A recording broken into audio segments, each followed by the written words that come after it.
Howdy, Jacob here. Today we're looking at Payoneer Global in the financial services industry, 3.3 billion market cap on 2.7 billion enterprise value. Huge growth of revenue, 260 million in 2018 to 831 million in 2023. Increased gross margin, just starting to get into those positive operating margin in the most recent year. 12.5% is not bad, with a good return on invested capital recently once they started to make money. Okay, huge increase of revenue that we're seeing. R&D is well over 10% of revenue. So they're taking away money from today to hopefully get more in the future, and that's increasing, which is very positive. Balance sheet shows 617 million cash on hand with zero short-term debt, 18 million long-term debt. Huge amount of deferred revenue and a huge amount of these other current assets. So that'd be something I'd dig further into if it looked like a very good looking company as of this moment.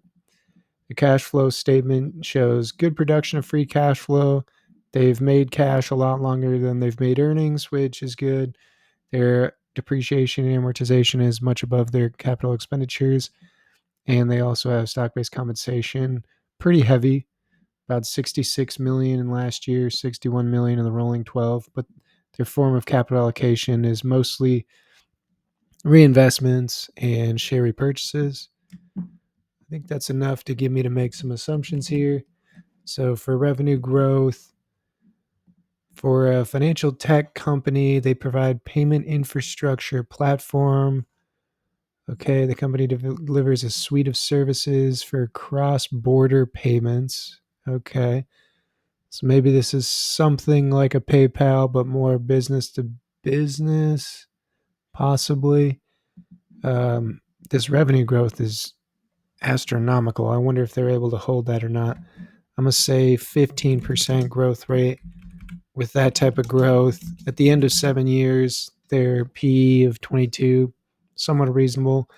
And again, let's do 17 and a half because they haven't really made that long of history for margins. And so this is a little bit more of a story, but I think 15 and 20 seems pretty reasonable to me with let's say they just offset that stock-based compensation.